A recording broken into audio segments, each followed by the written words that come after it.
schönen guten Tag, and ni hao. As part of the Austrian Embassy in Beijing, the Cultural Forum, together with the Office of Science and Technology, proudly presents its podcast, Let's Talk Future. In today's episode, we had the exceptional privilege to talk to Dr. Christoph Thun-Hohenstein, current head of International Cultural Affairs in the Austrian Foreign Ministry, and also to the multidisciplinary Austrian designer Magister Sophie Falkeis. This episode was produced in collaboration with the Art and Technology Biennial of 2022 in Beijing. Some of our more frequent listeners already had the pleasure to hear from you, Mr. Thun-Hohenstein Christoph, in one of our previous series, the museum series, where we not only talked about your thoughts and ways of seeing things in the Museum of the Future, but also, of course, the concept of climate modernity. Welcome back. Great to be part of this. Thanks. And I'm even more delighted to have another guest today on the episode, multidisciplinary Austrian designer Sophie Falkeis. Welcome. Thank you. Thank you for having me. Today's podcast stands in relation to the Beijing Art and Technology Biennial of 2022 and is organized by the Chinese Central Academy of Fine Arts, featuring contributions of both of today's guests. And Mr. Thun-Hohenstein will give a virtual lecture on the topic of why we are all designers of the future. And Ms. Falkeis will show her remarkable installation, Restitution of a Glacier. And we will talk about this more in detail later on. At the crossroad between science, art and technology and ecology, new forms of expression and discovery are appearing at every turn. These new developments are leveraging and combine the power of rigorous scientific approach with the subjectivity and experimental of creative arts. In the words of French cubistic painter Georges Braque, art is meant to disturb, science reassures. What thoughts flash through your mind when you think about this statement? I think this might be true for a lot of art pieces and a lot of scientific findings, but even more interesting, I think, is when it's the opposite way around. So I think there's a lot of cases where we see art being a reassuring part of society, and science evidence disturbing. With climate change evidence right now, we're experiencing the most disrupting elements in our everyday lives. So I feel like we're having a bit of a juxtaposition here that's changing places during time. So in both cases, we see that both of them are vital to influence the debate. And I think design has the power to be form-giving in different ways, to link those two together in a way by building bridges and mediating a conversation between these two fields. And as I've been investigating with my recent project, First Encounters, where facts are being married with fiction to jointly craft a narrative, we see that there's like not an either or, but the joint forces of both needed. I couldn't agree more. It was exactly what the thought flashing through my mind when I read this, because we really have the opposite now. We have such technological breakthroughs in many respects, and I think we need art. I'm not sure that the word reassure is the right one, but certainly to provide us with orientation, which provides also reassurance, maybe, to guide us in a very complex world. And science very often disturbs. The problem is that we have incremental, when I use the word progress, it's not meant always as a compliment, but what we see is incremental new breakthroughs, and incremental always means that we don't realize really what's going on. And suddenly we discover, oh, the whole thing has changed because we see all these slices of incremental improvements. And therefore, what's key in my view is that on the one hand, we really have the arts communicate with each other, fine art, design, architecture, literature, music, what have you. So they need this dialogue among themselves, between themselves. On the other hand, we need also completely new ways of fantasy of how the arts can also cooperate with different parts of the sciences, of research, and so on. And this is not happening to the extent needed. There's a lot to do in this regard, because I encounter many scientists saying, oh, do you know artists, designers, architects and others from creative fields who can help me kind of get my messages across, especially when it comes to climate science, for instance, or biodiversity science. Yeah, and so it's really, really necessary to do it. And to remain in the subject of intercontextuality of art, the both of you have crossed paths before at the MAC Biennale of 2021 entitled Planet Love. And Sophie, you participated with your installation First Encounters, which, correct me if I'm wrong, is also currently on view in Bern at the Kunstkornhausforum in Switzerland. And maybe in your own words, could you describe to our listeners the multilateral perception phases of your piece? Absolutely. So First Encounters is an immersive multimedia installation. Topic-wise, the main question of the project is what happens if there are two species that never interacted before are now suddenly brought into contact for the first time due to changed climate dynamics. And what kind of impact and consequences will this unleash for our human lives, if there is like such a distinction as human and non-human. So as this multimedia installation, the idea is to function in an immersive way. So entering this sort of arena of encounter, the visitor is confronted with different kind of species approaching one another, being brought into contact, and then observing how those impacts travel through cascades, through trophic cascades, and how the pyramid of who eats whom is manifesting and eating its way also into this kind of human life. So the project aims at showing how the local ecosystems with the global ecosystems are inherently entangled with this human architecture of our human systems. Fascinating. So in the project I'm telling like 3 typologies of these range shifts. The entire debate on species redistribution is a very, very recent field of science right now. There was a conference in 2016 where they're gathering for the first time, more or less. So since 2016, species redistribution ecology has become a field of research in its own right. So with so much evidence and exponentially accumulating evidence now, we need to brace ourselves for what is coming in a way, because it's going to restructure our entire life.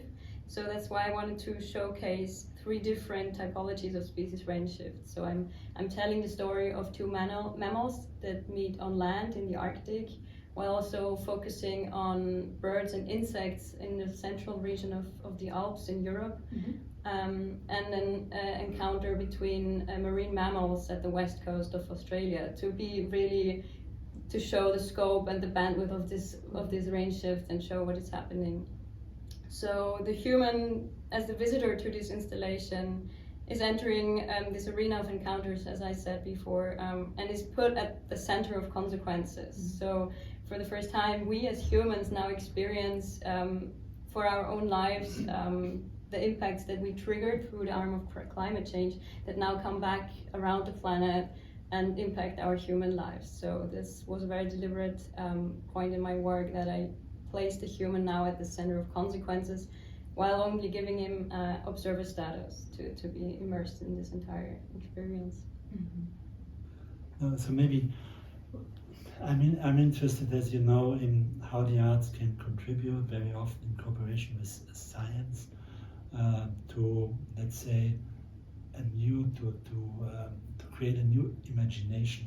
Yeah, I think that we need a positive, radical imagination. By positive, I mean we have seen a lot of dystopias, and dystopias can be helpful because you understand what could happen if we continue like this, or what will happen if we continue like this. On the other hand, I think people lack imagination how much better life could be in terms of quality of life if you do the right things right now in this make or break decade. But I'm aware that this is a fine line, because please comment on what I'm saying. Yeah, because the arts don't want to be instrumentalized. That's key. Yeah, it's a little bit different with the applied arts, because there you can kind of commission something with the expectation of a concrete result. But I don't think it's that there's. I think in the applied arts should not be instrumentalized. Yeah. But on the other hand, what do I mean by radical? I mean going at the source, to the source of the problems, and therefore not incremental imagination, but really coming up with something substantially new, that something that is an eye opener to people. Yeah. So for me, it would be interesting to hear from you, as part of the younger generation of artists, how you see that. You know, I'm also very happy that we just announced, or the city of Vienna just announced, the future Vienna Climate Biennale, that will be the successor to the Vienna Biennale for Change, that I initiated, and it's fantastic. Fantastic news, yeah. Absolutely, and I'm very happy about it. Yeah, and the question is now, how can artists really contribute, for instance, to such a biennale? Yeah, what are the no-goes? What are you interested in, and how? What expectations can people have towards the arts? I mean, fine art especially is free. Yeah. But on the other hand, to every age it's art. So the art of every age has to be, let's say, at the height of the problems that this age has to deal with. So it's interesting with the arts, fine arts, media installation, design. Where do we situate all these terms, and do we even need to separate between these terms? I'm always proud to say I'm a designer, even though people consider my work art, of course. I was very puzzled when yeah, it's just when it was said before that you're a designer. Coming with the background of industrial design, you know, and then going into design investigations. So for me, I can say it was, with the recent projects going on, it was so interesting to work together with the scientific side, and to have a scientific expertise and perspective of on the topic that I've been examining. This was very new to me, the way I work. Learning to speak the language of science, I always say, is also very different. And then coming in to combine facts with fiction, like the empirical evidence part with the speculative part. And I was super surprised and super happy that scientific community was very open for the speculation part. And I was like, yeah, we're getting somewhere. This is going somewhere. I was super happy to be like taken on with open arms. So I think through this co-work, in a way, we can create new pieces that are centered at the intersection of those disciplines.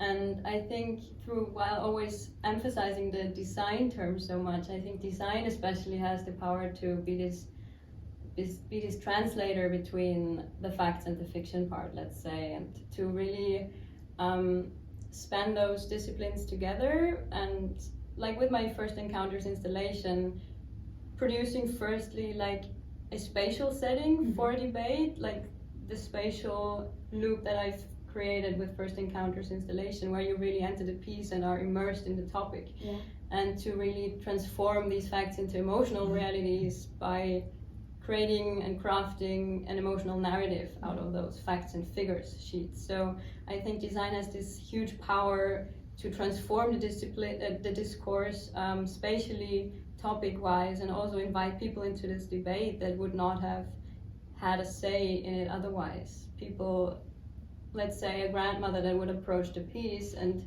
be immersed in the entire story, or entirely people that are not reading scientific reports. So as you said before, I also had the experience that scientific researchers formulate the question, of how to get the expertise outside of their bubble and how to reaching and calling for projects that help transform these findings and mediate this.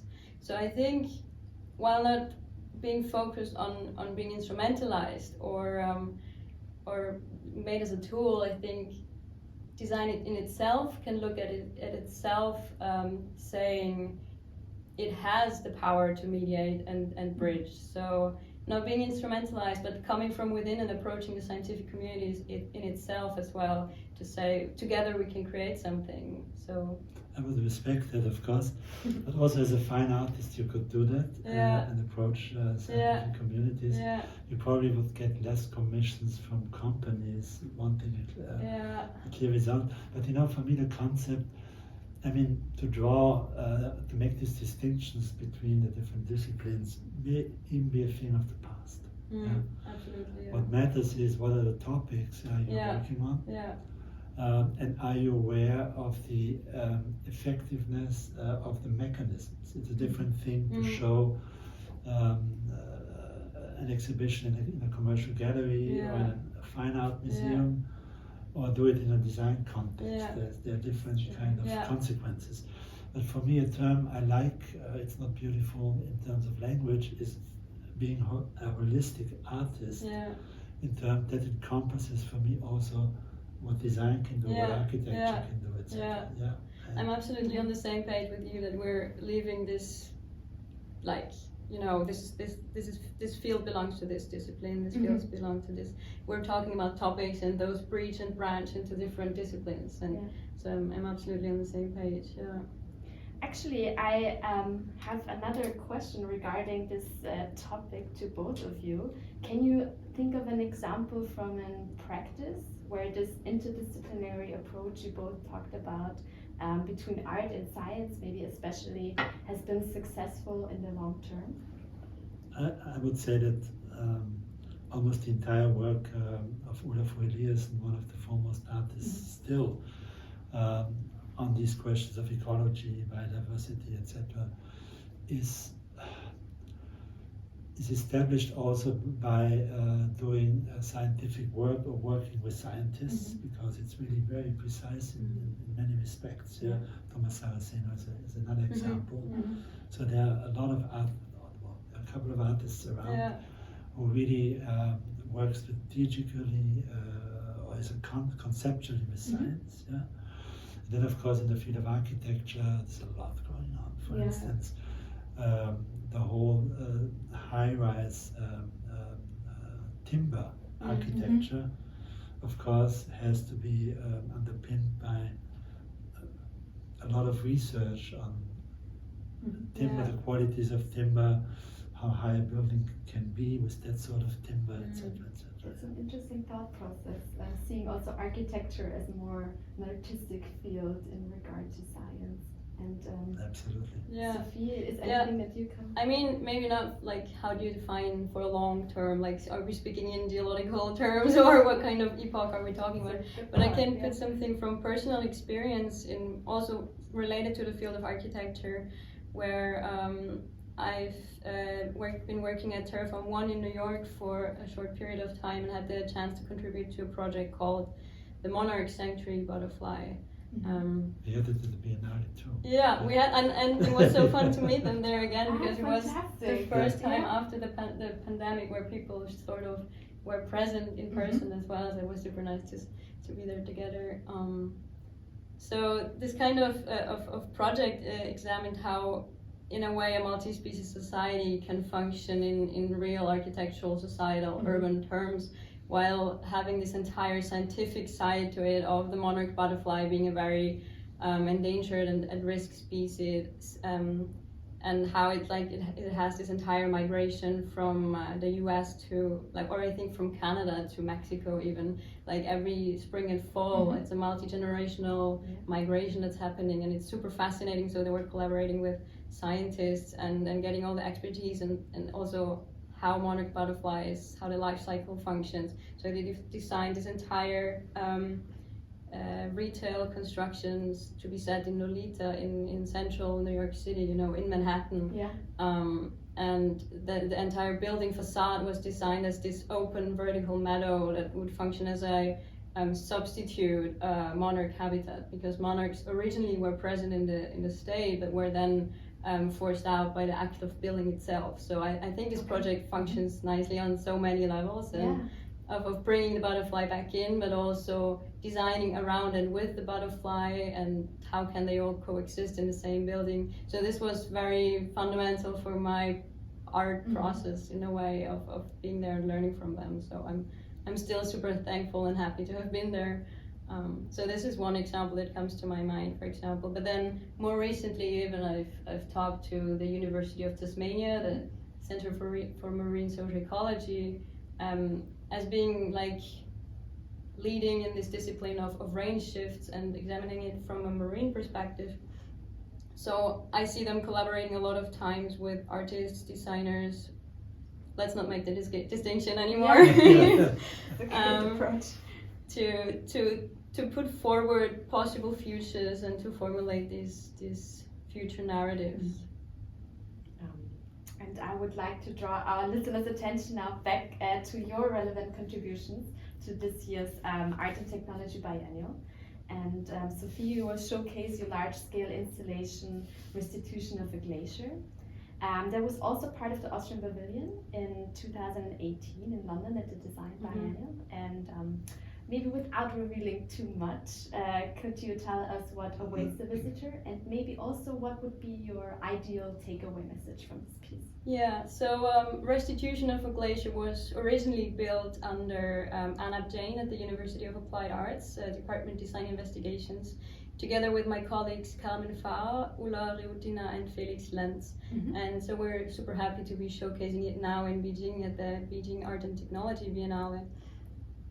Generally, I can say that in my work, I often deal with this human nature divide, duality. Is there a distinction? Human being part of nature at the same time, enacting such profound forces upon it that they seemingly transform it from the outside. So this entire conflict that's going on there. So in my work, I often think about possible implementations of consequences after like adapting to climate change, with human beings in the Anthropocene having caused global warming and the transformation of entire ecosystems, experiencing now these effects coming back to fundamentally alter our own lives. So this divide between having triggered the dynamics, at the same time now having to adapt them, not making the connection. So my work is centered at this part of depicting cause-consequence mechanisms in ecosystems. So as a takeaway message, I would say the piece is meant to make us reconnect and to put the human back into relation to ecosystems, to a glacier, for example. We've also had discussions why we're featuring the glacier, and glaciers not only being part of Austria's landscapes for so many time. It's also like the most visible effect or visible feature of climate change in Austria. Like you can see glaciers melting with the bare eye. If you go once a year, you see the difference as a layman, let's say. And so the idea of having this multi-generational entity in the piece, and now we as humans melting it exponentially in a click, let's say, to put this into proportions, into relations, to question this entire power dynamic, I would say. So having this reversed power play, you know. Yeah, could I comment on this? I think it's a very important piece. You mentioned the word abundance, after abundance, you know. Abundance is a concept that's being preached by a number of authors and tech gurus in the field of AI, saying with all that new technology we will enter an age of abundance. Yeah? And the opposite is true, because we shouldn't even think about all these resources being there in abundance. We see also currently the opposite of it. We have to be extremely careful how to use energy, electricity, other energy, etc. But what the right message would be to aim for a higher quality of life that's way more resonant, using less resources. Yeah? So I'm always strongly against this concept of we will have the age of abundance in the next couple of decades, because it leads people into a totally wrong direction. We have to be very careful. But what's up, what we can get is a way higher quality of life. It's also a very beautiful message to maybe take from your piece as well, no? Absolutely. And Christoph, now coming to you, and I thought I'd challenge this question up a little bit. Is there a way you could describe or summarize maybe your lecture in 3 key words? I know it's very hard, but you know, it's so brief that people have to listen to the lecture. But basically, we live in a dual modernity. We have digital modernity, we have climate modernity. And these modernities are not being thought together. They have the same timelines, but with totally different effects. Climate neutrality in 2040 or 2050, or in the case of China, 2060, though I'm convinced that China will have much earlier climate neutrality. And then at the same time, you have the people, the tech gurus like Ray Kurzweil saying, oh, by 2045, same timeline. We will definitely start the process of singularity, in the sense of merging humans with AI. And it's the same timeline, so something doesn't fit here. And for me, the answer is we have to work for the future towards a regenerative modernity. Regeneration is the most important word ever in our time, I think, because it's what it's all about. It has to do with human dignity, it has to do with the dignity of other species, of nature in general, and how to combine that, humans in a more than human world. So this is basically what I will talk about, and the other message will be we are all designers of the future, and I use the term designers now in a non-professional way, because everybody in China, in India, in the US, in Africa, in Europe, by being part of this world, we contribute in one way or another towards the design of the future. And we have to be much more aware of it, and everybody can make their contribution.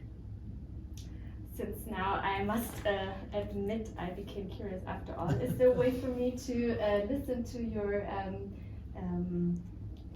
presentation even as a non-participant of the biennial? There must be. I hope so. For the technological advance, it should be possible. possible. Definitely. Coming back to our introduction, this year's chosen biennial theme is called Synthetic Ecology. And I must admit I wasn't too aware of the scientific insights regarding the subject. And to our listeners who might feel the same way, I try to provide a brief explanation. Synthetic biology offers the promise of a better understanding of biological systems through constructing them. Meaning scientists are investigating how environmental molecules can be used to engineer designer microbiomes to fight against disease, pollution, and many more.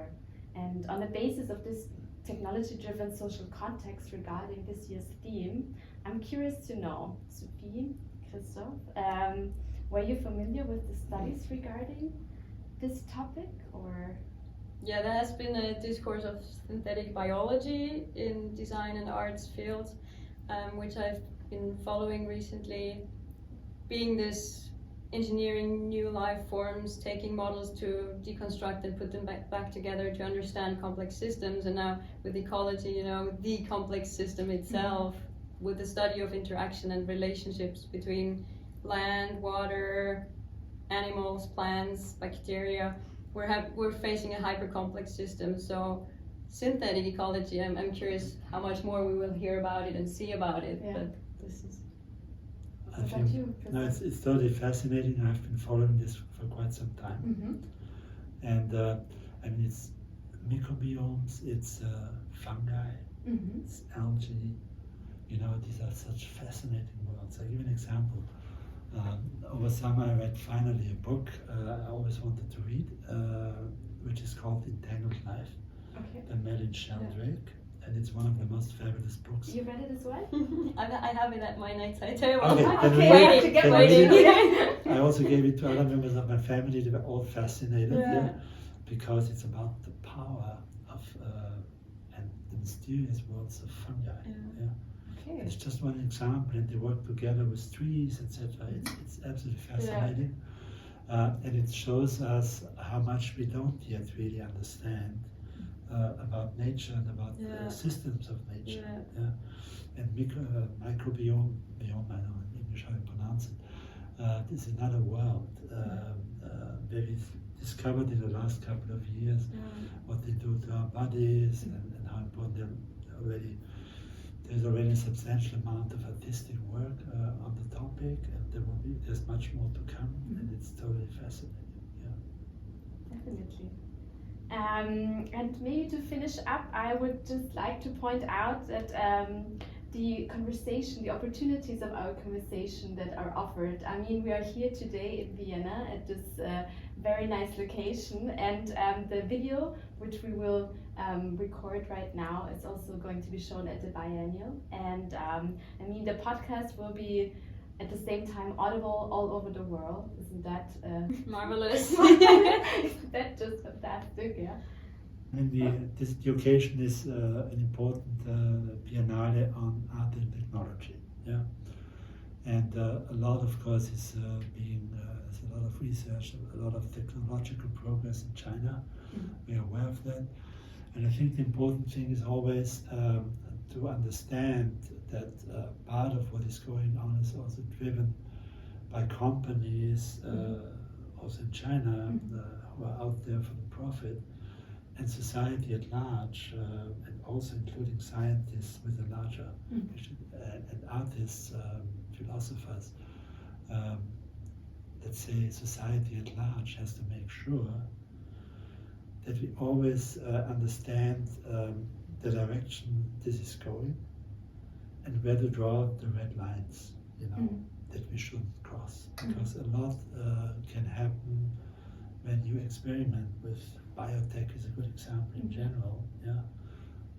It's very important in many respects. But on the other hand, a lot can go wrong also.